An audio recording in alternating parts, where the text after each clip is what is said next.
ಮಕ್ಕಳೇ, ಇವತ್ತು ನಾವು ಪುರಂದರದಾಸರು ಬರೆದಂತಹ ಬೇವು ಬೆಲ್ಲದೊಳಿಡಲೇನು ಫಲ. ಬೇವು ಬೆಲ್ಲದೊಳಿಡಲು ಏನು ಫಲ. ಫಲ ನೋಡ, ಇದ್ರಾಗುವಾಗ ಹೇಳ್ಕೊಡ್ತೀನಿ, ಹೇಳ್ತೀರಾ? ಬೇವು ಬೆಲ್ಲದೊಳಿಡಲೇನು ಫಲ,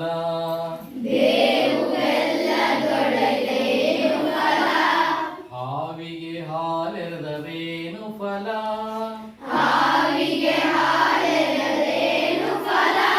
ಬೇವು ಬೆಲ್ಲದೊಳಿಡಲೇನು ಫಲ,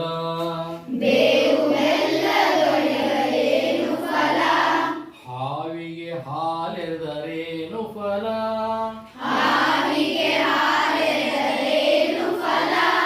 ಬೇವು ಬೆಲ್ಲದೊಳಿಡಲೇನು ಫಲ,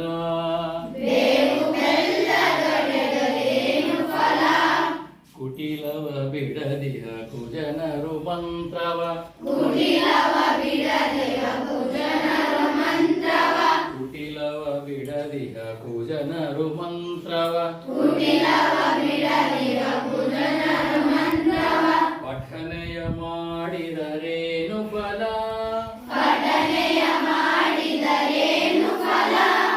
ಕುಟಿಲವ ಬಿಡದಿಹ ಜನರನು ಮಂತ್ರವ,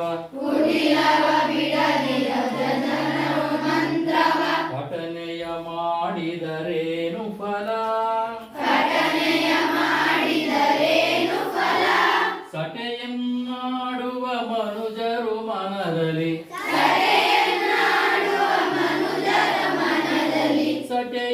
ಸಟೆಯನ್ನಾಡುವ ಮನುಜರು ಮನದಲ್ಲಿ,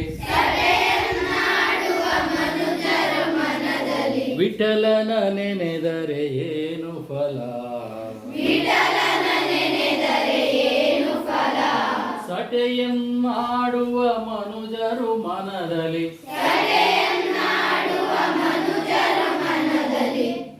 ವಿಠಲನ ನೆನೆದರೆ ಏನು ಫಲ, ಬೇವು ಬೆಲ್ಲದೊಳಿಡಲೇನು ಫಲ,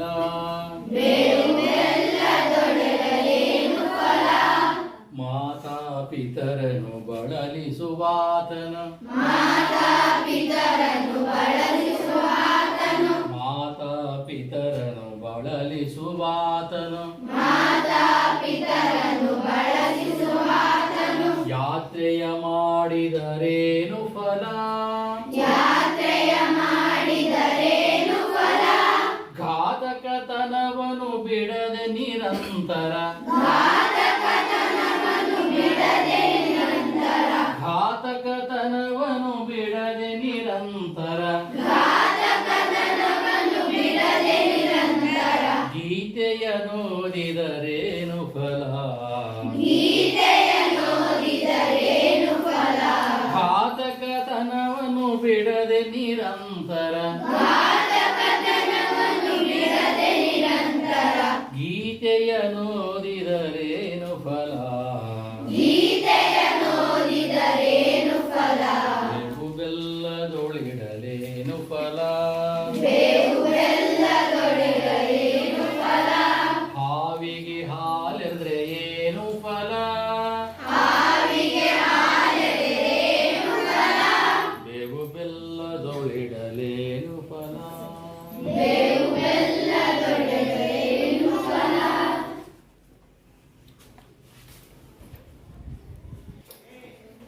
ಕಪಟತನದಲ್ಲಿ ಕಾಡುವರೆಲ್ಲರೂ, ಕಪಟತನದಲ್ಲಿ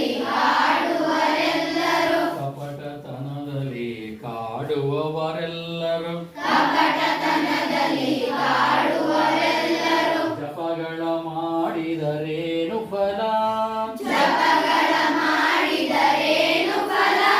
ಕಪಟತನದಲ್ಲಿ ಕಾಡುವರೆಲ್ಲರೂ, ಜಪಗಳ ಮಾಡಿದರೇನು ಫಲ, ಕುಪಿತ ಬುದ್ಧಿಯನ್ನು ಬಿಡದೆ ನಿರಂತರ, ಕುಪಿತ ಬುದ್ಧಿಯನ್ನು ಬಿಡದೆ ನಿರಂತರ, ಉಪವಾಸ ಮಾಡಿದರೇನು ಫಲ ಬೇವು ಬೆಲ್ಲದೊಳಿಡಲೇನು ಫಲ ಹಾವಿಗೆ ಹಾಲೆದ್ರೆ ಏನು ಫಲ ಬೇವು ಬೆಲ್ಲದೊಳಿಡಲೇನು ಫಲ ಹೀನ ಕೃತ್ಯಗಳ ಮಾಡುತ್ತ ನದಿಯಲಿ ಹೀನ ಕೃತ್ಯಗಳ ಮಾಡುತ್ತ ನದಿಯಲಿ ಸ್ನಾನವ ಮಾಡಿದರೇನು ಫಲ ಸ್ನಾನವ ಮಾಡಿದರೇನು ಫಲ ಶ್ರೀನಿಧಿ ಪುರಂದರ ವಿಠಲನ ನೆನೆಯದೆ ಶ್ರೀನಿಧಿ ಪುರಂದರ ವಿಠಲನ ನೆನೆಯದೆ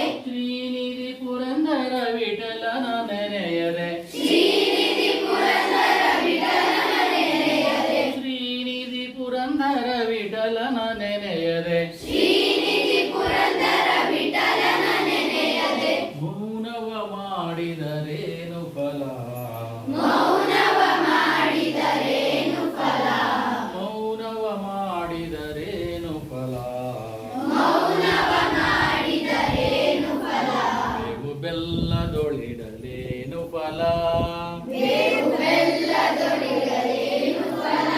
ಹಾವಿಗೆ ಹಾಲೆದ್ರೆ ಏನು ಫಲ ಬೇವು ಬೆಲ್ಲದೊಳಿಡಲೇನು ಫಲ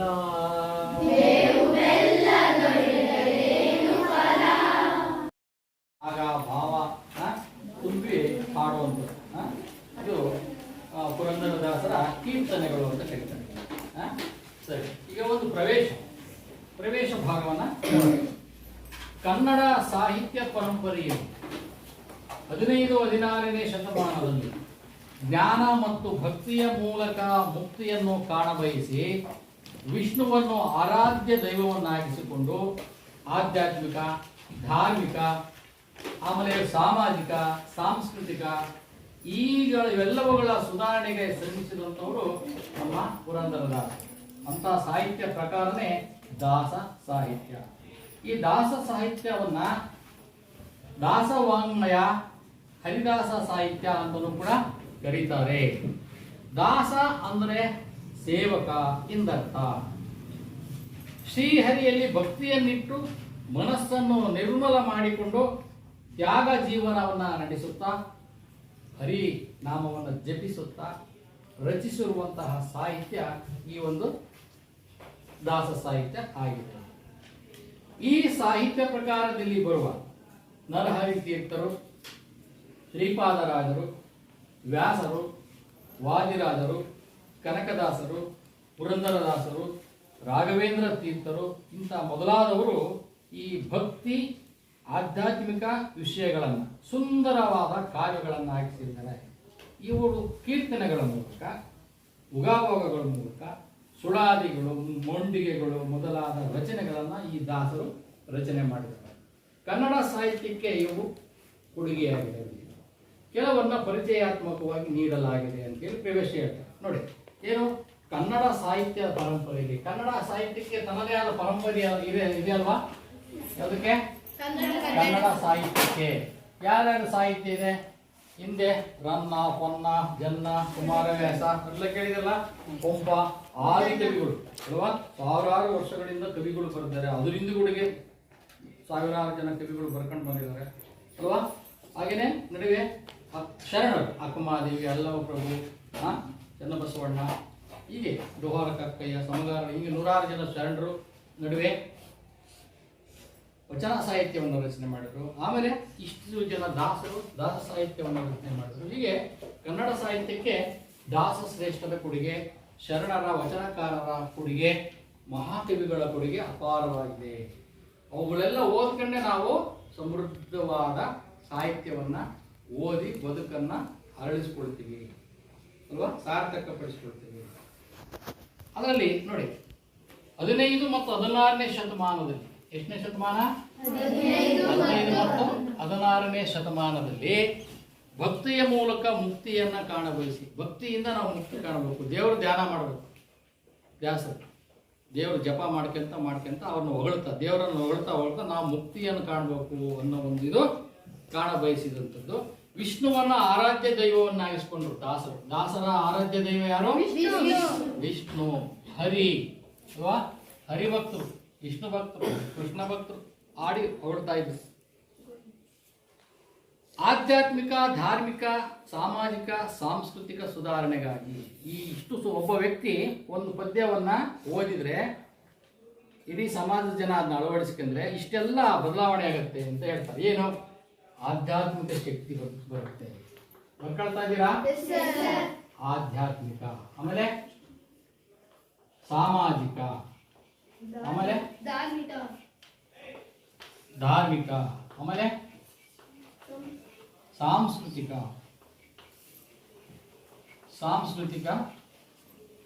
ಬದಲಾವಣೆ ಆಗತ್ತೆ.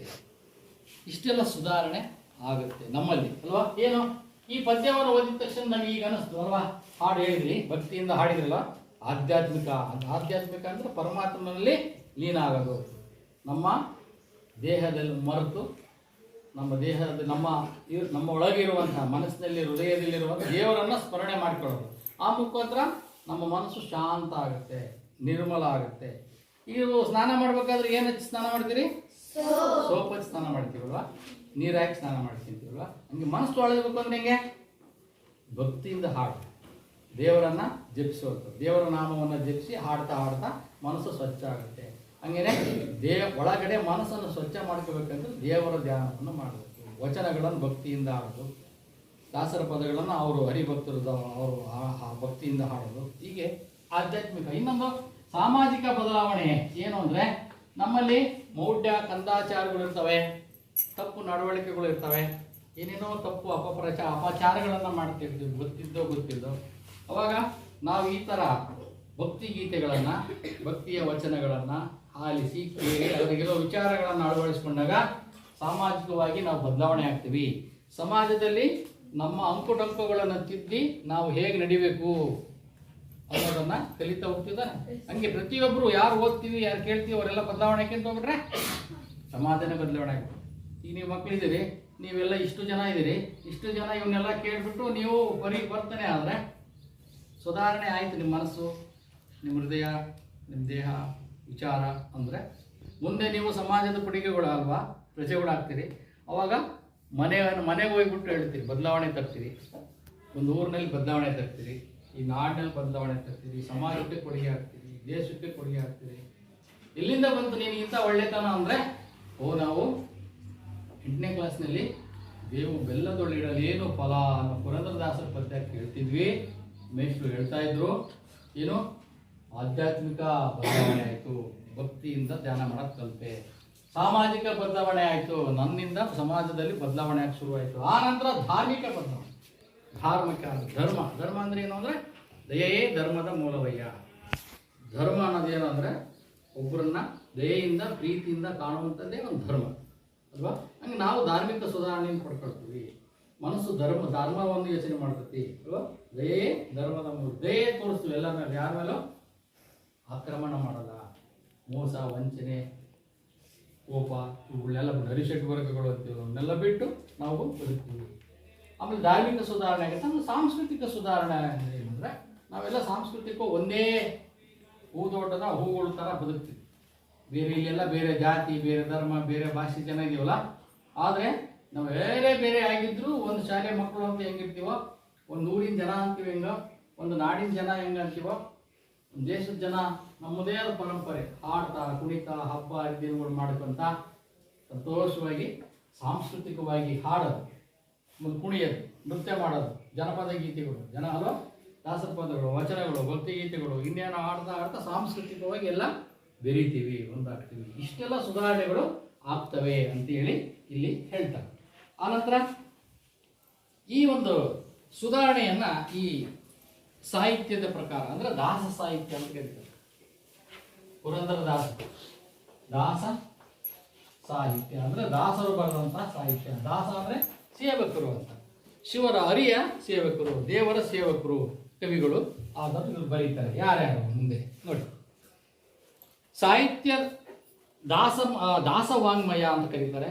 ಹರಿದಾಸ ಸಾಹಿತ್ಯ ಅಂತಲೂ ಕೂಡ ಕರೀತಾರೆ. ದಾಸ ಸಾಹಿತ್ಯವನ್ನು ದಾಸ ವಾಂಗ್ಮಯ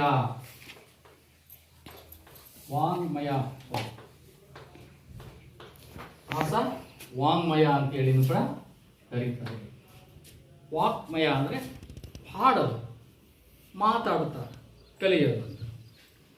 ಆನಂತರ ಸುಧಾರಣೆಗಳು, ಇನ್ನೊಂದು ಏನು ಹರಿದಾಸ ಸಾಹಿತ್ಯ ಅಂತ ಕರೀತಾರೆ. ಹರಿದಾಸ ಅಂದರೆ ಹರಿಯನ್ನ ಕುರಿತು ಹಾಡುವಂಥದ್ದು, ಬರೆಯುವಂಥದ್ದು, ಸೇವೆಯನ್ನು ಮಾಡೋದು, ಹರಿ ಸೇವೆ ಮಾಡೋದು. ಹೀಗೆ ಆ ಸಾಹಿತ್ಯವನ್ನು ಇಷ್ಟು ಪ್ರಕಾರದಲ್ಲಿ ನಾವು ಗುರುತಿಸ್ತೀವಿ. ಅದೇ ಶರಣರ ಇದರನ್ನ ಶಿವಶರಣರನ್ನ ವಚನಗಳು ಅಂತ ಕರಿತೀವಿ. ಶಿವಶರಣರ ವಚನಗಳು ಅಂತ ಕರಿತೀವಿ ಅಲ್ವಾ? ಹಾಗೆ. ಆನಂತರ ದಾಸ ಅಂದರೆ ಸೇವಕ ಅಂತ. ಏನು ಈ ದಾಸ ಅಂದ್ರೆ ಏನು? ಸೇವಕ. ಸೇವಕ ಅಂತಂದ್ರೆ ದೇವ್ರ ಕಾಯನ, ದೇವ್ರನ್ನ ಕಾಪಾಡೋಣ. ಕಾಯೋದು ಅಂದ್ರೆ ಏನು? ಸೇವೆ ಮಾಡೋಣ ಅಂತ. ದೇವ್ರ ಸೇವೆ ಮಾಡೋದು. ಸೇವೆ ಮಾಡೋದು ಅಂದ್ರೆ ಅವತ್ತು ಎಲ್ಲ ಪೂಜೆ ಮಾಡೋದಾ? ಬರೀ ಪೂಜೆ ಮಾಡೋದಲ್ಲ. ದೇವರ ಸೇವೆ ಮಾಡೋದಂದ್ರೆ ದೇವರ ಮನಸ್ಸಿನೊಳಗೆ ಇಟ್ಕೊಂಡ್ಬಿಟ್ಟು, ದೇವರು ಅಂದ್ರೆ ಏನು? ಸತ್ಯಂ ಶಿವಂ ಸುಂದರಂ. ಸತ್ಯವಾಗಿರ್ತತಿ, ಶಿವಮಯ ಆಗಿರ್ತತಿ, ಮಂಗಳವಾಗಿರ್ತತಿ. ಅದನ್ನು ನಾವು ಮನಸ್ಸಿನಾಗ ತುಂಬಿಕೊಂಡಾಗ ನಾವು ಸ್ವಚ್ಛ ಮನಸ್ಸಿರ್ತೀವಿ, ಸ್ವಚ್ಛ ಹೃದಯ ಇರ್ತದೆ, ಸ್ವಚ್ಛ ಬದುಕಿರ್ತೀವಿ. ಅಸನಾದ ಬದುಕನ್ನು ನಾವು ಮಾಡಲಿಕ್ಕೆ ಬರುತ್ತೆ ಅಂತೇಳಿ ಸೇವೆ ಮಾಡೋದು ಅಂತ ಸೇವಕರು ಅಂತ. ಇನ್ನು ತ್ಯಾಗ ಜೀವನ ನಡೆಸುತ್ತಾ ಮನಸ್ಸನ್ನು ನಿರ್ಮಲಗೊಳಿಸಿಕೊಂಡು ಧ್ಯಾನ ಮಾಡ್ತಾ ತ್ಯಾಗ ಜೀವನ ನಡೆಸುತ್ತೆ. ತ್ಯಾಗ ಜೀವನ ಅಂದೇನು? ದಾನ ಬೇರೆ, ತ್ಯಾಗ ಬೇರೆ. ಏನು ಬರ್ಕಂತಿದ್ದೀರಾ? ದಾನ ಬೇರೆ, ತ್ಯಾಗ ಬೇರೆ. ನೀವು ತ್ಯಾಗ ಮಾಡ್ತೀರಾ, ದಾನ ಮಾಡ್ತೀರ. ನಮ್ಮ ಹತ್ರ ಇದ್ದದ್ದನ್ನ ಇನ್ನೊಬ್ಬರಿಗೆ ಒಂದು ಅರ್ಧ ಕೊಡೋದು ದಾನ. ನಮ್ಮ ಹತ್ರ ಇದ್ದದ್ದನ್ನ ಅವ್ರು ಕೇಳಿದ್ರೆ ನಮ್ಗಿಲ್ದಂಗೆ ಕೊಟ್ಬಿಡೋದು ತ್ಯಾಗ. ಅರ್ಥ ಆಗುತ್ತಾ? ನಮ್ಮ ಹತ್ರ ₹1 ಐತಪ್ಪ, ಅವನಿಗೆ ಒಂದು 5 ಪೈಸೆ ಕೊಟ್ಟು ಏನೋ ಕೇಳ್ತಾನೆ, ತಗೋ ನಿನಗೆ 5 ಪೈಸೆ, ನನಗೆ 5 ಪೈಸೆ ಬೇಕು, ಅದು ದಾನ. ತ್ಯಾಗ ಅಂದರೆ ಅವ್ನು ₹1 ಕೇಳ್ತಾನೆ, ಹಂಗೆ ಕೊಟ್ಬಿಡೋದು. ಪಾಪ ಬಿಡೋ, ಇಲ್ಲದ ಪರವಾಗಿಲ್ಲ, ನೀನಿರು, ನನಗೆ ಉಣ್ಣಕ್ಕಿಲ್ಲದು ನೀನು ಊಟ ಮಾಡೋತ್ತೀವಲ್ಲ, ಅದು ತ್ಯಾಗ. ಇಲ್ಲಿ ದಾಸರು ಏನಿದ್ದಾರೆ, ಸೇವಕರು, ತಮ್ಮ ಜೀವನವನ್ನು ಮರೆತು ಹೆಂಡರು ಮಕ್ಕಳು, ಸುಖ ದುಃಖ, ಊಟ ನಿದ್ರೆ ಇವನ್ನೆಲ್ಲವನ್ನು ಬಿಟ್ಟಾಕಿ ಸದಾ ದೇವರ ಧ್ಯಾನದಲ್ಲಿರು, ಆ ಮೋಕ್ಷ ಸಾಧನೆ ಮಾಡಬೇಕು ಅಂತ ಹೊರಡೋದು. ಜೊತೆಗೆ ಸಮಾಜವನ್ನು ಬೆಳಗಿಸುವಂತಹ, ಜನರನ್ನು ಎಚ್ಚರಿಸುವಂಥ ಕೆಲಸವನ್ನು ಮಾಡ್ತಾ ಹೋಗ್ಬೋದು. ನಾನು ಮನೆಗಿದ್ದು ಕುಡಿದು ಬೇಕಾದಷ್ಟು ಇದೆ, ಆರಾಮಾಗಿ ಕೂತು ಉಣ್ಬೋದು, ನಾನು ಹೆಂಡ್ರು ಮಕ್ಕಳು ಇದ್ರೆ ಸಾಕಪ್ಪ ಅನ್ನೋದು ಭೋಗ. ನನ್ನ ಹೆಂಡ್ರು ಮಕ್ಕಳು ನಾನು ಸುಖವಾಗಿದ್ದೀವಿ, ನಾನು ಒಬ್ಬನೇ ತಿನ್ನಬೇಕು, ಜನಕ್ಕೆ ಇದ್ರೆ ಬಿಟ್ರೇನೋ ಅನ್ನೋದು ಭೋಗ. ಆದರೆ ಇದು ತ್ಯಾಗ. ಜನಕ್ಕೋಸ್ಕರ ನಾವು ಸೌಕೊಳ್ಳೋದು, ಗಂಧ ತೆಯ್ದಂಗೆ ಅಂತಾರೆ, ಗಂಧ ಸೋದಂಗೆ ಸೌದ್ಕೊಳ್ಳೋದು ಅಂತ. ಹಾಗೆ ಈ ಸಾಹಿತ್ಯ ಪ್ರಕಾರದಲ್ಲಿ ಬರುವ ನರಹರಿ ತೀರ್ಥರು, ಶ್ರೀಪಾದರಾಜರು, ವ್ಯಾಸರು, ವಿಜಯದಾಸರು, ಕನಕದಾಸರು, ಪುರಂದರದಾಸರು, ರಾಘವೇಂದ್ರ ತೀರ್ಥರು, ಇಂಥವರೆಲ್ಲರೂ ಕೂಡ ದಾಸಶ್ರೇಷ್ಠರು, ದಾಸರು, ಹರಿದಾಸರು, ವಿಷ್ಣು ದಾಸ ಪ್ರಿಯರು, ವಿಷ್ಣು ದೇವರನ್ನು ಆರಾಧನೆಯನ್ನು ಮಾಡುವಂತಹ ಹರಿಪ್ರಿಯರು. ಇವರು ಕಾವ್ಯಗಳನ್ನು ರಚನೆ ಮಾಡಿದರು. ಸುಂದರವಾದ ಕಾವ್ಯಗಳನ್ನು, ಆಧ್ಯಾತ್ಮಿಕ ವಿಷಯವನ್ನು ಕುರಿತು ಸುಂದರವಾದ ಕಾವ್ಯಗಳನ್ನು ರಚನೆ ಮಾಡಿದರು. ಹಾಡ್ತಾ ಹೋದರು, ಸಂಗೀತವನ್ನು ಅಳವಡಿಸಿಕೊಂಡ್ರು. ಕರ್ನಾಟಕ ಸಂಗೀತದ ಪಿತಾಮಹ ಪುರಂದರದಾಸ ಅಂತ ಕರಿತೀವಿ, ಅಲ್ಲಿ ಕರ್ನಾಟಕ ಸಂಗೀತ. ಆ ಮುಖಾಂತರ ಕೀರ್ತನೆಗಳನ್ನು ಬರೆದ್ರು. ಯಾವ್ಯಾವ ಕೀರ್ತನೆಗಳು? ಉಗಾಭೋಗಗಳು ಅಂತ ಕರೀತಾರೆ. ಅವ್ರು ಬರೆದಂಥ ಸಾಹಿತ್ಯವನ್ನು ಅಂತ ಕರಿತೀವಿ ಕೀರ್ತನೆಗಳು. ಆಮೇಲೆ ಉಗಾ ಭೋಗಗಳು, ಆಮೇಲೆ ಸುಳಾದಿಗಳು, ಆಮೇಲೆ ಮತ್ತೇನಂತ ಕರೀತಾರೆ?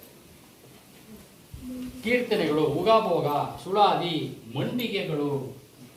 ಏನು ಮಂಡಿಗೆ?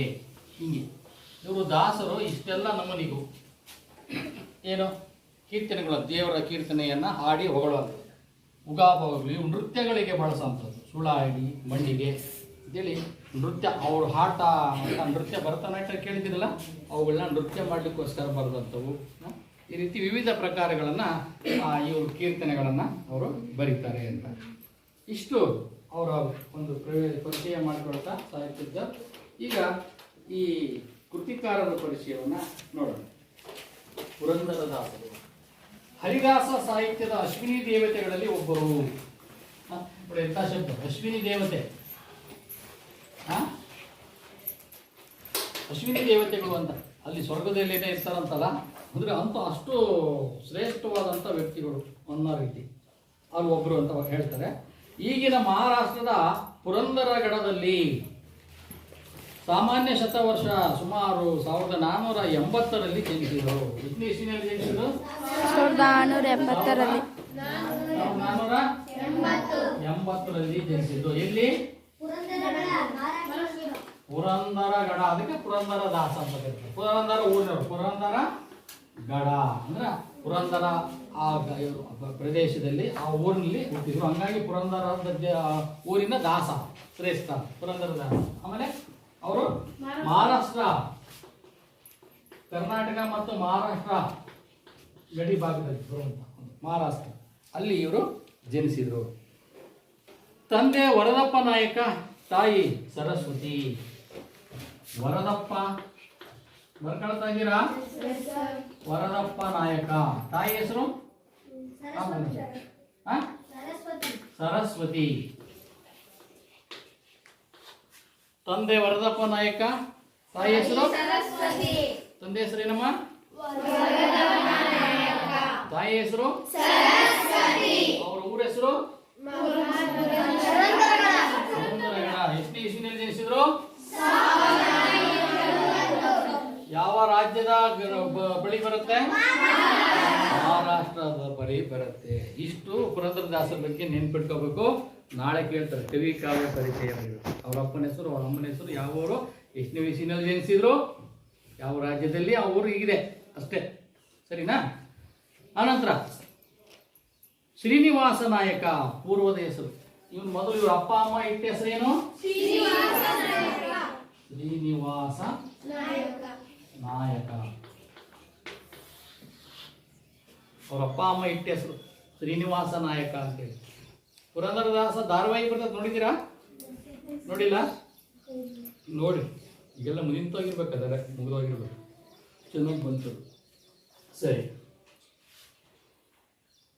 ಆಭರಣ ವ್ಯಾಪಾರಿಯಾಗಿದ್ದ ಇವರು ಜೀವನದಲ್ಲಿ ನಡೆದ ಘಟನೆಯಿಂದಾಗಿ ವೈರಾಗ್ಯ ತಾಳಿದರು. ಬಂಗಾರದ ಮಾರಾಟ ಮಾಡುವ ಬಂಗಾರದ ಅಂಗಡಿ ಇತ್ತು. ಬಹಳ ಶ್ರೀಮಂತರು, ದೊಡ್ಡ ಶ್ರೀಮಂತರು ಇರ್ತಾರೆ. ಆದರೆ ಒಂದು ದಿವಸ ಅವನಿಗೆ ಯಾಕೋ ಮೊದಲಿಂದಲೂ ಆಧ್ಯಾತ್ಮಿಕ ವಿಷಯದಲ್ಲೇ ಇರುವಂತಹ ಪುರಂದರದಾಸ ಬಾಲ್ಯದಿಂದಲೂ ಅವನಿಗೆ ಅವ್ರ ಅಪ್ಪ ಮಾಡಿದ ಸಂಪತ್ತು, ಬಂಗಾರ, ಒಡವೆ ಅದೆಲ್ಲ ಬೇಡ ಅನ್ನಿಸ್ಬಿಡುತ್ತೆ. ಮನೆ ಬಿಡ್ತಾನೆ, ಆಸ್ತಿ ಬಿಡ್ತಾನೆ, ಬಂಗಾರದ ಅಂಗಡಿ ಬಿಡ್ತಾನೆ, ಹೆಂಡ್ತಿನೂ ಬಿಡ್ತಾನೆ, ಎಲ್ಲ ಬಿಟ್ಟು ದಾಸ ಆಗಿಬಿಟ್ಟು ಹೋಗ್ಬಿಡ್ತಾನೆ, ಹಾಡ್ತಾ ಹೋಗ್ಬಿಡ್ತಾನೆ. ದಾಸರೆಂದರೆ ಪುರಂದರದಾಸರಯ್ಯ ಎಂದು ತಮ್ಮ ಗುರುಗಳಾದ ವ್ಯಾಸರಾಯರಿಂದಲೇ ಹೊಗಳಿಕೆಗೆ ಪಾತ್ರರಾದರು. ಪುರಂದರದಾಸರ ಗುರುಗಳ ಹೆಸರೇನು? ವ್ಯಾಸರಾಯ. ಯಾರು ವ್ಯಾಸರಾಯರು? ಪುರಂದರದಾಸರ ಗುರುಗಳು. ಯಾರು? ಗುರುಗಳು. ಯಾರು? ವ್ಯಾಸರಾಯರು. ಇವರು ಗುರುಗಳ ಹತ್ರ ಹೋಲಿಸ್ಬೇಕು. ಯಾವಾಗಲೂ ಅಪ್ಪ ಅಮ್ಮನ ಹತ್ರ ನಮ್ಮ ಮಗಳು ಭಾಳ ಒಳ್ಳೆಯವಳು ಹೋಲಿಸ್ಬೇಕು. ನಮ್ಮ ಗುರುಗಳ ಹತ್ರ, ಶಿಕ್ಷಕರಿಂದ ನಮ್ಮ ವಿದ್ಯಾರ್ಥಿ ಭಾಳ ಒಳ್ಳೆಯವನು ಅನಿಸ್ಬೇಕು.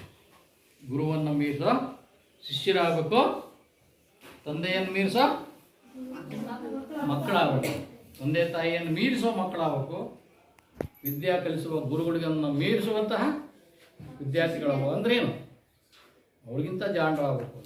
ಅವ್ರು ಏನು ಕಲಿಸಿದಾರೋ ಅದು 10 ವರ್ಷ ನೀವು ಕಲ್ತ್ಬಿಟ್ಟು ಎತ್ತರ ಬೆಳಿಬೇಕು. ಒಂದು ದಿವಸ ಬಂದು ನಿಂತು, ಇಷ್ಟೊಂದು ದೊಡ್ಡ ಸ್ಥಾನದಲ್ಲಿ ಇದೆಯಲ್ಲಪ್ಪ ಅಂತ ಅನ್ಕೋಬೇಕು. ಮೈ ಆಗಿ ಬೆಳಿಬೇಕು, ಅದು ಗುರಿ ಇಟ್ಕೋಬೇಕು. ಇವ್ರು ಹೇಳ್ತಾರೆ ದಾಸರೆಂದರೆ ಪುರಂದರದಾಸ. ಹೊಗಳ್ತಾರೆ. ನಮ್ಮ ಶಿಷ್ಯ ದಾಸರು, ಪುರಂದರದಾಸ. ನಾವೆಲ್ಲ ಏನು ಬರೀತೀವಿ? ನಮ್ಮ ದಾಸ ಇದ್ದ, ಪುರಂದರದಾಸ ಇದ್ದಾನಲ್ಲ, ದಾಸರೆಂದರೆ ಪುರಂದರದಾಸರಯ್ಯ ಅಂತೇಳಿ ಅವರ ಒಂದು ಕೃತಿನಲ್ಲಿ ಹೇಳ್ತಾರೆ. ಗುರುಗಳು ಹೊಗಳ್ತಾರೆ, ಬೇಷ್ ಅನ್ಸ್ಕೊಳ್ತಾರೆ. ಆನಂತರ ಪುರಂದರದಾಸರು ಕರ್ನಾಟಕ ಸಂಗೀತದ ಪಿಳ್ಳಾರಿ ಗೀತೆಗಳನ್ನು ರಚಿಸಿ ಕರ್ನಾಟಕ ಸಂಗೀತದ ಪಿತಾಮಹ ಎನಿಸಿಕೊಂಡರು. ಇವರ ಅಂಕಿತ ಪುರಂದರ ವಿಠಲ. ಪುರಂದರದಾಸರ ಅಂಕಿತ ಯಾವುದು? ಬರ್ಕೊಳ್ತಾ ಇದ್ದೀರಾ? ಪುರಂದರ ವಿಠಲ. ಇದು ಏನಿದು? ಅಂಕಿತ. ಬಸವಣ್ಣನವರ ಅಂಕಿತ ಯಾವುದು? ಅಕ್ಕಮಾದೇವಿಯವರ ಅಂಕಿತ ಚನ್ನಮಲ್ಲಿಕಾರ್ಜುನ ಅಲ್ವಾ? ಸರಿ, ಹಿಂಗೆ ಇವರ ಅಂಕಿತ ಪುರಂದರ ವಿಠಲ ಅಂತ ಇತ್ತು. ಇವರು ಏನ್ ರಚನೆ ಮಾಡಿದ್ರು ಅಂದ್ರೆ ಪಿಳ್ಳಾರಿ ಗೀತೆಗಳು ಅಂತ. ಯಾವ ಗೀತೆ? ಪಿಳ್ಳಾರಿ. ಪಿಳ್ಳಂಗೋವಿಯ ಗೊಲ್ಲ ಕೃಷ್ಣನ ನೀವು ನೋಡಿದಿರಾ, ಗೊಲ್ಲನ ನೀವು ನೋಡಿದಿರಾ. ಅವ್ರು ಬರ್ತಾರೆ, ಭರತನಾಟ್ಯ ಮಾಡ್ತಾರೆ. ಪಿಳ್ಳಂಗೋವಿಯ ಗೊಲ್ಲ ಕೃಷ್ಣನ ನೀವು ನೋಡಿದಿರಾ ಅಂತ ಕೇಳ್ತಾರೆ. ಭರತನಾಟ್ಯ ಮಾಡೋದು ನೋಡಿದೀರಾ? ಅದಕ್ಕೆ ಅಭಿನಯ ಮಾಡ್ತಾರೆ. ಅವಕ್ಕೆಲ್ಲ ಒಂದೊಂದಕ್ಕೂ ಮುದ್ರೆ ಇರ್ತವೆ. ಭರತನಾಟ್ಯ ಗೊತ್ತಾ? ಭರತನಾಟ್ಯ ಸುಮ್ಮನೆ ಕೈ ಬೀಸಿ ಮಾಡೋದಲ್ಲ. ಅವಕ್ಕೆಲ್ಲೂ ಕಣ್ಣಲ್ಲಿ ನವರಸಗಳನ್ನ ತೋರಿಸೋದು, ಕಣ್ಣಲ್ಲಿ, ಮುಖದಲ್ಲಿ, ಭಾವದಲ್ಲಿ. ನೋಡಿದೀರಾ ಗೊಲ್ಲನ ನೀವು ನೋಡಿದೀರಾ, ಪಿಳ್ಳಂಗೋವಿಯ ಎಲ್ಲ ಹೋಗ್ಬಿಟ್ಟ ದಕ್ಷಿಣ ಬಿಟ್ಟನೆ ನನ್ನ ಮಗ ಹುಡುಕ್ತಾರೆ. ನೀವು ನೋಡಿದ್ರಾ ಅಂತ ಕೇಳ್ಕೊಂತ ದೇವರನ್ನ ಹುಡುಕ್ಯಂತ ಹೋಗೋದು. ದೇವರನ್ನ ಅವರು ಹೊರಡ್ತಾ ಹೋಗ್ತಾರೆ. ಇಂಥ ಗೀತೆ ಇವನು ಎಂತ ಬಿರುದು ಬಂದಿದೆ? ಕರ್ನಾಟಕ ಸಂಗೀತ ಪಿತಾಮಹ ಅಂತ ಕರೀತಾರೆ. ಯಾರಿಗೆ ಕರೀತಾರೆ? ಪುರಂದರ ವಿಠಲ. ಏನಂತ ಕರೀತಾರೆ? ಎಂತ ಗೀತೆಗಳನ್ನ ರಚನೆ ಮಾಡಿದಕ್ಕೆ? ಪಿಳ್ಳಾರಿ ಗೀತೆಗಳನ್ನ ರಚನೆ ಮಾಡಿದಕ್ಕೆ ಅವ್ರಿಗೆ ಎಂತ ಬಿರುದು ಕೊಟ್ರು? ಕರ್ನಾಟಕ ಸಂಗೀತ ಪಿತಾಮಹ. ಯಾಕೆ ಅಂದ್ರೆ ಸಂಗೀತದಲ್ಲಿ ಅವ್ರು ಬರೆದಂತ ಪ್ರತಿಯೊಂದನ್ನು ಕೂಡ ಸಂಗೀತದಲ್ಲಿ ಹಾಡ್ಲಿಕ್ಕೆ ಅವಕ್ಕೆ ರಾಗ, ಆದಿತಾಳ, ಅಟ್ಟತಾಳ, ಮಟ್ಟತಾಳ ಅಂತೆಲ್ಲ ಇರ್ತಾವೆ. ನೂರಾರು ತಾಳ ಇರ್ತವೆ. ಹಾಗೇನೆ ರಾಗಗಳು, ನೂರಾರು ರಾಗಗಳು ಇರ್ತವೆ. ನಾವು ಅದನ್ನ ನೀವು ಸಂಗೀತಕ್ಕೆ ಹೋದ್ರೆ ಗೊತ್ತಾಗುತ್ತೆ. ಸರಿಗಮ ಪದ ನಿಸ ಗೊತ್ತಲ್ಲ? ಸರಿಗಮ ಪದ ನಿಸ ಸಾನಿದ ಪಗರಿಸ 7 ಸ್ವರಗಳನ್ನ ಇಟ್ಕೊಂಡ್ಬಿಟ್ಟು ಸಾವಿರಾರು ಹಾಡುಗಳನ್ನ, ಸ್ವರಗಳನ್ನ ಹುಟ್ಟಿಸ್ತಾರೆ. ಅದೆಲ್ಲ ಒಂದು ತಿಳ್ಕೊಳ್ಳಿ. ಸರಿ, ಹಿಂಗೆ ಪುರಂದರ ವಿಠಲ ಅಂಕಿತದೊಂದಿಗೆ ಪುರಂದರದಾಸರು ಪಿಳ್ಳಾರಿ ಗೀತೆಗಳನ್ನು ರಚಿಸಿ ಕರ್ನಾಟಕ ಸಂಗೀತ ಪಿತಾಮಹ ಬಿರುದನ್ನ ಕೊಟ್ಟಿದ್ದೀವಿ ನಾವು ಅವರಿಗೆ, ಕರಿತೀವಿ ನಾವು ಅವರಿಗೆ. ಅವ್ರ ಗುರು ಯಾರು? ವ್ಯಾಸರಾಯರು ತಮ್ಮ ಶಿಷ್ಯನನ್ನ ಏನಂತ ಹೊಳ್ತಾರೆ? ಎಂತದು? ಊಟ ಅಂದ್ರೆ ಊಟ ಕಣ್ರಿ, ನಮ್ ಗೌಡ್ರ ಮನೆ ಊಟ. ಹಂಗೆ ದಾಸ ಅಂದ್ರೆ ದಾಸ ಕಣ್ರಿ, ನಮ್ಮ ಪುರಂದರ ದಾಸ. ದಾಸರಿಂದಲೇ ಪುರಂದರ ಹೊಗಳಿ ಬಿಟ್ಟು ಅವರಿಗೆ ಹೇಳ್ತಾರೆ. ಹೀಗೆ ಈ ಒಂದು ಕೃತಿಕಾರರ ಪರಿಚಯ ಇದಾಗಿಂದೆ ಒಂದು ಸ್ವಲ್ಪ ಆಶಯ ಭಾವ. ಆಶಯ, ಈ ಕವಿ ತನ್ನ ಈ ಗೀತೆಯನ್ನು ರಚಿಸಬೇಕಾದ್ರೆ ಏನೆಲ್ಲ ಆಶಯಗಳನ್ನು ಇಟ್ಕೊಂಡಿರ್ತಾರೆ, ಯಾಕೆ ಈ ಪದ್ಯ ಬರೆದಿರ್ತಾರೆ, ಇವುಗಳು ಹೇಗೆ ಜನಗಳಿಗೆ ತಲುಪಬೇಕು ಓದುಗರಿಗೆ ಅನ್ನೋದು ಇಲ್ಲ ಆ ಭಾವ ಏನಿದೆ ಅದರೊಳಗೆ. ಹುಟ್ಟು ಗುಣ ಸುಟ್ಟರೂ ಹೋಗುವುದಿಲ್ಲ ಅಲ್ವಾ? ಗಾದೆ ಕೇಳಿದಿರಲ್ಲ? ಹುಟ್ಟು ಗುಣ ಸುಟ್ಟರು ಹೋಗಲ್ಲ. ಸೊ ಅವ್ನು ಬಹಳ ಜಾಣ, ವಿದ್ಯಾವಂತ, ಬುದ್ಧಿವಂತ. ಆದ್ರೆ ಏನ್ ಮಾಡೋದ್ರಿ? ಸ್ವಲ್ಪ ಹುಷಾರಿಲ್ಲ ಅವನು. ಹೇಳ್ತಾರಲ್ಲ, ದೇವ್ರಂತ ಮನುಷ್ಯ ಕಣ್ರಿ, ಏನ್ ಮಾಡೋದು? ನಾಯಿ ಅಂತ ಬುದ್ಧಿ ಹೇಳ್ತಾರಲ್ಲ, ದೇವರಂತ ಮನುಷ್ಯ ಸ್ವಲ್ಪ ನಾಯಿ ಅಂತ ಬುದ್ಧಿ ಇದೆ ಅವನಿಗೆ, ಸರಿ ಇಲ್ಲ, ಅವನು ಬೊಗಳ್ತಾನೆ ಅಂತಾರಲ್ಲ. ಇಲ್ಲಿ ಈ ಹುಟ್ಟು ಗುಣ ಸುಟ್ಟರು ಹೋಗೋದಿಲ್ಲ, ಬದಲಾವಣೆ ಆಗಲ್ಲ ಅಂತೇಳಿ. ಯಾವುದೇ ಕೆಲಸ ನಿರ್ವಹಿಸಿದರೂ ಅದರಿಂದ ಫಲವನ್ನ ಅಪೇಕ್ಷಿಸಬಾರದು. ಫಲಾಫಲ ಅಂತಾರೆ. ಫಲ ಅಂದ್ರೇನು? ಲಾಭ. ಫಲ ಅಂದ್ರೆ ಇನ್ನೊಂದು ಹಣ್ಣು ಅಂತ ಅರ್ಥ ಆಗುತ್ತೆ. ಲಾಭ. ಏನು ಫಲ? ಇದರಿಂದ ಏನು ಫಲ ಐತಿ? ಅಯ್ಯೋ ನಾವು ಬೆಳೆದ್ವಿ, ಏನು ಫಲ? ಮಳೆ ಬಂದು ಎಲ್ಲ ಚಲೋ ಅಲ್ವಾ? ನಾವು ಅವ್ರಿಗೆ ಅಷ್ಟೊಂದು ಸಹಾಯ ಮಾಡಿದ್ವಿ, ಏನು ಫಲ? ಅವ್ರು ನಮಗೆ ಅಪಕಾರ ಮಾಡಿದ್ರು ಅಂತೀವಿ ತಾನೆ. ಫಲ ಪ್ಲಸ್ ಅಫಲ ಇದಕ್ಕೆ ಕೂಡಿಸಿ ಬಂದಾಗ ಫಲಾಫಲ. ಪವನ ದೀರ್ಘ ಸಂಧಿ. ಫಲಾಫಲ, ಫಲ ಪ್ಲಸ್ ಅಫಲ ಫಲಾಫಲ ಆಗಿದೆ. ಹೀಗೆ ಇಲ್ಲಿ ಯಾವುದನ್ನು ಅಪೇಕ್ಷಿಸಬಾರ್ದು. ನಾವೇನೇ ಕೆಲಸ ಮಾಡಬೇಕಾದ್ರೆ ನಿಸ್ವಾರ್ಥತೆಯಿಂದ ಮಾಡಬೇಕು. ನಾವು ಏನೋ ಕೊಟ್ಟರೆ ಅವ್ರು ಇನ್ನೇನೋ ಕೊಡ್ತಾರೆ ಅಂತ ನಿರೀಕ್ಷೆ ಇಟ್ಕೋಬಾರ್ದು. ಅರ್ಥ ಆಗುತ್ತೆ ಹೇಳೋದು? ನಾವು ಅವ್ರಿಗೆ ಸಹಾಯ ಮಾಡಿದ್ರೆ ಅವ್ರು ನಮಗೆ ಸಹಾಯ ಮಾಡ್ಬೋದು, ಮಾಡಬಾರ್ದು, ಮಾಡ್ತಾರೋ ಇಲ್ವೋ ಯೋಚನೆ ಮಾಡಬಾರ್ದು. ಸುಮ್ಮನೆ ಮಾಡಿಬಿಡ್ಬೇಕು. ಸಹಾಯ ತ್ಯಾಗ ಬುದ್ಧಿ ಇರಬೇಕು. ಕೊಟ್ಟು ಮಾಡ್ಕೊಡ್ಬೇಕು ಅಷ್ಟೇ. ಕೈ ಕೊಟ್ಬಿಡ್ಬೇಕು. ನಮ್ಮ ಹತ್ರ ಇದೆ ಕೊಟ್ಬಿಡ್ಬೇಕು. ಫಲ ಅಫಲಗಳನ್ನು ನಿರೀಕ್ಷೆ ಮಾಡಬಾರ್ದು ಅಂತ ಹೇಳ್ತಾರೆ. ನಿರ್ಮಲ ಭಕ್ತಿ ಇಲ್ಲದಿದ್ದರೆ ಮಾಡಿದ ಕೆಲಸ ಕೂಡ ನಿಷ್ಫಲವಾಗುತ್ತದೆ ಎಂಬುದನ್ನು ಪುರಂದರದಾಸರು ಸರಳ ಉದಾಹರಣೆಗಳ ಮೂಲಕ ಇಲ್ಲಿ ನಿರೂಪಿಸಿದ್ದಾರೆ. ನೋಡಿ, ನಿರ್ಮಲ ಭಕ್ತಿ ಇರಬೇಕು.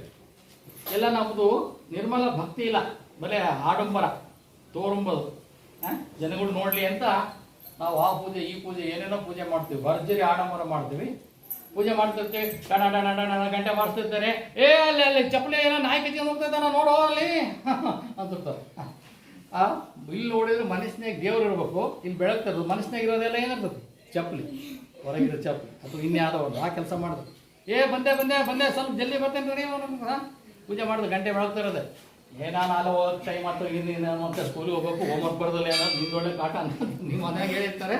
ಅದು ಭಕ್ತಿ ಆಗುತ್ತಾ? ಇಲ್ಲ. ಭಕ್ತಿ ಅನ್ನೋದು ಈ ತೋರು ಹೊರಗಡೆ ಕಾಣೋದ್ರಿಂದ ಕೊಡ್ಸಕ್ಕಾಗಲ್ಲ, ಮನಸ್ಸಿನಾಗ ಇರಬೇಕು. ಏನು? ಚಿತ್ತವನ್ನು ಏಕಾಗ್ರತೆಯಿಂದ 1 ನಿಮಿಷ ಮನಸ್ಸು ಸ್ವಚ್ಛ ಮಾಡ್ಕೊಳ್ಳೋದು, ಕಣ್ಣು ಮುಚ್ಚಿಬಿಟ್ಟು ಒಳಗಣ್ಣನ್ನು ತೆರೆದ್ಬಿಟ್ಟು ಒಂದು ಬೆಳಕು ಕಾಣ್ತಾ ಹೋಗುತ್ತೆ. ಓಂ ನಮಃ ಶಿವಾಯ. ಬೆಳಕಾಗುತ್ತೆ, ಮನಸ್ಸು ಸ್ವಚ್ಛ ಆಗುತ್ತಾ ಭಾವ ಆಗುತ್ತಾ ನಿಮಗೆ? ಈ 2 ಕಣ್ಣುಗಳನ್ನು ಈ ಭಾಗಕ್ಕೆ ಕೇಂದ್ರೀಕರಿಸೋದು. ಕಣ್ಣು ಮುಚ್ಕೊಂಡು ರೆಪ್ಪೆ ಒಳಗೆ ಕಣ್ಣು ಎಲ್ಲಿ ನೋಡ್ಬೇಕು? ಈ ಭಾಗದಲ್ಲಿ ನೋಡ್ಬೇಕು. ಅವಾಗ ಒಂಥರ ನೋವಾಗುತ್ತೆ. ನೋವು ಹಿಂಗೆ ಮಾಡೋದಲ್ಲ, ಹಿಂಗೆ ನೋಡಿದಾಗ ಒಂಥರ ನೋವು ಬರುತ್ತೆ. ಅದು ಎಷ್ಟೋ ತನಕ ನೋವು ಬರುತ್ತೋ ಅದು ಧ್ಯಾನ ಅಷ್ಟು ಶಕ್ತಿ ನಿಮಗೆ ಸಂಪಾದನೆ ಆಗುತ್ತೆ, ಎಚ್ಚರ ಆಗುತ್ತೆ. ಜ್ಞಾನ ಇದು ಚಕ್ಷು ಅಂತ ಕರೀತಾರೆ. ಅದು ನಮಗೆ ಜ್ಞಾನ ಬಿಂದು ಇರ್ತದೆ ಹಣೆಯೊಳಗೆ, ಅದು ಜಾಗೃತ ಆಗುತ್ತೆ. ಕಣ್ಣು ಹೊರದು ಮುಡಿ ಕಟ್ಟೋದು, ಇಲ್ಲಿ ನೋಡೋದು, ಒಳಗೆ ಕಣ್ಣು ಮುಚ್ಕೊಂಡು ಇದು. ಅವಾಗ ಒಂದು ರೀತಿ ಕಣ್ಣು ತುಂಬ ನೀರು ತುಂಬಿಕೊಳ್ಳುತ್ತೆ, ಮನಸ್ಸು ಸ್ವಚ್ಛ ಆಗುತ್ತೆ, ಮೈ ಜುಮ್ ಆಗುತ್ತೆ, ಆನಂದ ಆಗುತ್ತೆ, ಹಗೋರ ಆ ಸಮಯ ಆಗುತ್ತೆ. ಇದು ಭಕ್ತಿ ಅನ್ನೋದು ಅಲ್ವಾ? ಈ ರೀತಿ ದಿನಾಲೂ ನೀವು 1 ನಿಮಿಷ 2 ನಿಮಿಷ 5 ನಿಮಿಷ ಮಾಡ್ತಾ ಹೋದರೆ ಆರಾಮಾಗುತ್ತೆ, ಖುಷಿಯಾಗುತ್ತೆ. ವ್ಯಾಯಾಮ ಮಾಡಿದರೆ ದೇಹ ಹೆಂಗೆ ರಿಲೀಫ್ ಆಗುತ್ತಾ, ಹಾಗೆ ನಮ್ಮ ಮನಸ್ಸು ಆರಾಮಾಗುತ್ತೆ, ಖುಷಿಯಾಗುತ್ತೆ. ಇದಕ್ಕೆ ಭಕ್ತಿ ಅಂತ. ಇದು ಹೇಳೋದೇನೋ ಭಕ್ತಿ. ಭಕ್ತಿ ನಿರ್ಮಲವಾದ ಭಕ್ತಿ ಇಲ್ಲದಿದ್ದರೆ ಮಾಡಿದ ಕೆಲಸ ಕೂಡ ನಿಷ್ಫಲವಾಗುತ್ತೆ. ನೀವೇನೇ ಕೆಲಸ ಮಾಡಿದರೂ ಭಕ್ತಿಯಿಂದ ಮಾಡಲಿಲ್ಲ ಅಂದರೆ ಅದು ಏನು ಫಲ ಕೊಡಲ್ಲ. ಫಲ ಕೊಡೋದು ದೇವ್ರ ಹಂಗೆ ಹೊರ ಕೊಡೋದಲ್ಲ. ನೀವೇನು ದೇವ್ರೇ ನನಗೆ ಇವತ್ತು ಇಂಥದ್ದು ಕೊಡಪ್ಪ ಹಂಗೆ ಬಂದು ಹಂಗೆ ಕೈಯಾಗ ಕೊಡಲ್ಲ. ದೇವ್ರೇ ನನಗೆ ಈ ಸರಿ ಎಕ್ಸಾಮ್ ಬರೆಯೋಕ್ಕೆ ಶಕ್ತಿ ಕೊಡಪ್ಪ ಅಂತ ಕೇಳುವ, ಹಂಗೆ ಬಂದ್ಬಿಟ್ಟು ಅವನೇ ಬರೀತಾನ? ಇಲ್ಲ, ನೀವು ಪ್ರಯತ್ನ ಮಾಡಬೇಕು. ಅಂತ ಶಕ್ತಿ ಕೂಡ ನೀವು ಮತ್ತೆ ಪ್ರಯತ್ನ ಬಿಡೋಕೆ. ಆಮೇಲೆ ದೇವ್ರು ಆಯ್ತು ತದಾಸ್ತ ಅಂತಾನೆ, ನೀವು ಒಂದು ಕುತ್ಕೊಂಡು ಓದೋದು ಬರೆಯೋದು ಮಾಡಬೇಕು. ದೇವ್ರಿಗೆಲ್ಲ ಹೇಳ್ಬಿಟ್ಟೇ ಅವನೇ ಬರಿತಾನೆ ಅಂದ್ರೆ ಆಗುತ್ತಾ? ಯಾವ ಕೆಲಸನೂ ಕೂಡ ಧ್ಯಾನ ಮಾಡಿದಾಗ ಸಿದ್ಧ ಆಗುತ್ತೆ, ಮನಸ್ಸು ಸಿದ್ಧ ಆಗುತ್ತೆ, ಏಕಾಗ್ರತೆ ಆಗುತ್ತೆ. ಅವಾಗ ಏಕಾಗ್ರತೆ ಆದಂಥ ಮನಸ್ಸನ್ನು ದೇಹಕ್ಕೆ ಅಳವಡಿಸಿ ಕೈ ಕಾಲುಗಳು ಕೆಲಸ ಮಾಡಿದರೆ ಮತ್ತೆ ಬುದ್ಧಿ ನಮಗೆ ದಕ್ಕುತ್ತೆ. ಹೀಗೆ ಒಂದು ಪುರಂದರದಾಸರು ಈ ಸರಳವಾದ ಉದಾಹರಣೆಗಳ ಮೂಲಕ ಇಲ್ಲಿ ಭಕ್ತಿ ಅಂದರೆ ಏನು ಅನ್ನೋದನ್ನು ಹೇಳಿದ್ದಾರೆ. ಈಗ ಪದ್ಯದ ಅಂಶಗಳನ್ನು ಪ್ರತಿ ಸಾಲಿನ ಅರ್ಥ, ಒಂದು ಕೀರ್ತನೆಯ ಅರ್ಥವನ್ನು ನೋಡೋಣ. ಬೇವು ಬೆಲ್ಲದೊಳಿಡಲು ಏನು ಫಲ? ನೋಡಿ, ಬೇವು ನೋಡಿದರೆ ಬೇವು ಬೆಲ್ಲ. ಬೇವು ಬಹಳ ಸಿಹಿಯಾಗಿರುತ್ತೆ, ಬೆಲ್ಲ ಕಹಿಯಾಗಿರುತ್ತಲ್ವಾ? ಓ, ಬೇವು ಸಿಹಿ, ಬೆಲ್ಲ ಕಹಿ. ಓ, ಬೇವು ಕಹಿ, ಬೆಲ್ಲ ಸಿಹಿ. ಸರಿ, ಬೇವು ಬೆಲ್ಲದೊಳಿಡಲು ಏನು ಫಲ ಅಂತಾರೆ. ಅಂದ್ರೆ ಈ ಬೇವಿನ ಎಲೆ ನೋಡಿದ್ರಲ್ಲ, ಬೇವಿನ ಎಲೆ ಇರ್ತದೆ, ಇದ್ರಾಗ ಒಂದು ಹೊತ್ತು ಬೆಲ್ಲ ಇಟ್ರೆ ಏನು ಫಲ? ಬೇವಿಗೆ ನಾವು ಬೆಲ್ಲದ ನೀರು ಎರೆದ್ರೆ ಅದು ಕಹಿಯನ್ನು ಕೊಡುತ್ತಾ ಸಿಹಿಯನ್ನು ಕೊಡುತ್ತಾ? ಏನ್ ಕೊಡುತ್ತೆ? ಕಹಿನೇ. ನಾವು ಬೀಜವನ್ನ ನೆಟ್ಟು ಬೆಲ್ಲದ ನೀರು ಸುರಿದು ಬೆಳೆಸಿದ್ರೆ ಮತ್ತೆ ಆಮೇಲೆ ಬೇವಿನ ಬೀಜ ಬಿಡ್ತತಿ, ಅದು ಅವಾಗ ಬೆಲ್ಲದ ನೀರು ಸಿಹಿಯಾಗಿರ್ಬೇಕಲ್ಲ? ಇರುತ್ತಾ? ಏನಿರುತ್ತದು? ನೋಡಿ ಎಷ್ಟು ಸರಳವಾದ ಉಪಯೋಗ. ಕಹಿಯಾಗಿರೋದಕ್ಕೆ ಸಿಹಿಯನ್ನು ಬೆರೆಸಿದ್ರೆ ಅದು ತನ್ನ ಕಹಿ ಬಿಡೋದಿಲ್ಲ. ಹಾಗೇನೆ ಹಾವಿಗೆ ಹಾಲಿಲ್ಲದ್ರೆ ಏನಪ್ಪ ಅಂತ, ನಿಮ್ಮನೆಗೆ ಹಾವು ಬಂದಿರುತ್ತೆ, ಹಾವು ಹಿಡ್ಕೊಂಡು ಕೈಯಲ್ಲಿ ಬಾಪುಟ ಅಂತ ಬಿಟ್ಬಿಟ್ಟು ಹಾಲು ಅಂದ್ರೆ ಕುಡಿತದ ಅದು ಹಾವು. ಅದು ಹಾವು, ಯಾವ ಹಾವುಗಳು ಹಾಲು ಕುಡಿಯೋಲ್ಲ, ಅದರ ಆಹಾರ ಅದಲ್ಲ. ಆಮೇಲೆ ಅದು ಆ ತರಂಗಗಳನ್ನು, ಭೂಮಿಯಲ್ಲಿ ಬರುವ ತರಂಗಗಳನ್ನು ಅನುಸರಿಸಿ ನಡೀತೈತೆ ಹೊರತು ಅದಕ್ಕೆ ಕಿವಿ ಕೇಳಲ್ಲ, ಕಿವಿ ಇರಲ್ಲ. ನಾಗಪ್ಪ ಬಾರ ಅಂದ್ರೆ ಬರುತ್ತೆ ಅನ್ನೋದು ಇಲ್ಲ. ಅವ್ನು ನಾಗಪ್ಪ ಅವ್ನು ಹಿಂಗೆ ಹಿಂಗೆ ಅಂದಂಗೆ ಅದು ಎಲ್ಲಿ ಹೊಡಿತಾನೋ ಅಂತ ಅದು ಮಾಡ್ತಿರ್ತದ ಅಷ್ಟೇ. ಅದು ಯಾವ ಹಾವಲ್ಲ ಅಲ್ವಾ. ಹಾವಿಗೆ ಹಾಲಿಲ್ಲದ್ರೆ ಏನಪ್ಪ ಅದೇನು ಮಾಡ್ತೈತಿ, ಕಚ್ಚೆ ಕಚ್ತದೆ ಅಲ್ವಾ. ಹಾಲು ಎರೆದ್ಬಿಟ್ಟು ಅದು ಮುಂದೆ ನಾಗಪ್ಪ ಅಂದರೆ ಅಂತ ಹೋಗಿರ್ತೈತಿ ಅಲ್ವಾ. ಹಾಲು ಎರೆದ್ರೂ ಕೂಡ ಹಾವಿಗೆ ಅದೇನು ಮಾಡ್ತೈತಿ, ಕಚ್ಚುತ್ತೆ. ಹಂಗೆ ಇಲ್ಲಿ ಏನಪ್ಪಾ ಅಂತಂದ್ರೆ ಒಳ್ಳೆ ಜನಗಳು ಬೆಲ್ಲಿದ್ದಂಗ ಬೇವಿದ್ದಂಗ. ಅವನ್ನೆಲ್ಲ ಬೆಲ್ಲಿದ್ದಂಗ ಅಂತಾರೆ. ಒಳ್ಳೆನಿಗೆ ಅಂತೀವೋ ಕೆಟ್ಟನಿಗೆ ಅಂತೀವೋ? ಕಹಿ. ಕಹಿಯಾಗಿರೋರೆಲ್ಲ ಕುಜನರು. ಜನ ಅಂದ್ರೆ ಕೆಟ್ಟ ಜನ. ವಿಲನ್ಗಳು ಇರ್ತಾರೆ ಸಿನಿಮಾದಾಗ ಅಲ್ವಾ. ಅವ್ರು ಬೆಲ್ಲದಾಗ ಇರ್ತಾರ, ಬೇವಿದ್ದಾಗ ಇರ್ತಾರೆ.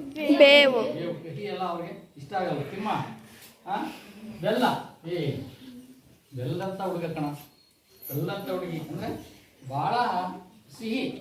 ಸಿಹಿ ಅಂತ ಮೈಯೆಲ್ಲ ಸಿಹಿ ಅಂತ ಅಲ್ಲ. ಅವಳು ಮಾತಾಡಿದ್ರೆ, ಅವಳು ನಡೆದ್ರೆ, ಅವ್ರ ಜೊತೆಗಿದ್ರೇನೆ ಬೆಲ್ಲ ತಿಂದಷ್ಟು ಸಿಹಿ ಆನಂದ ಆಗುತ್ತೆ. ಅವನ ಜೊತೆಗಿದ್ರೆ ಅಯ್ಯಪ್ಪ ದೇವಿದ್ದಂಗೆ ಕೆಟ್ಟವನು, ಅವ್ನ ಸಹವಾಸನೆ ಬೇಡಪ್ಪ, ದೂರ ಇರ್ಬೇಕು ಅನ್ಸುತ್ತೆ ಅಲ್ವಾ. ಕೆಟ್ಟ ಜನರನ್ನ ಕುಜನರು ಅಂತೀವಿ, ಉತ್ತಮರನ್ನ ಬೆಲ್ಲ ಇದ್ದಂಗೆ ಅಂತ ಕರಿತೀವಿ. ಹಂಗೆ ಕೆಟ್ಟ ಗುಣಗಳು ಒಳ್ಳೆಯ ಗುಣಗಳು, ಕೆಟ್ಟ ಗುಣಗಳನ್ನ ಬೇವು ಇದ್ದಂಗೆ ವಿಷ, ಒಳ್ಳೆ ಗುಣಗಳು ಇದ್ರೆ ಸಿಹಿ, ಬೆಲ್ಲಕ್ಕೆ ಹೋಲಿಕೆ ಮಾಡ್ತೀವಿ. ಹಂಗೆ ಹಾವು, ಇನ್ನೊಂದು ಹಾಲು. ಹಾವಿಗೆ ನಾವು ಹಾಲು ಎರೆದ್ರೆ ಅದು ವಿಷವನ್ನ ಕಕ್ಕದೆ ಬಿಡೋಲ್ಲ, ಕಚ್ಚಿ ಬಿಡುತ್ತೆ ಅಲ್ವಾ.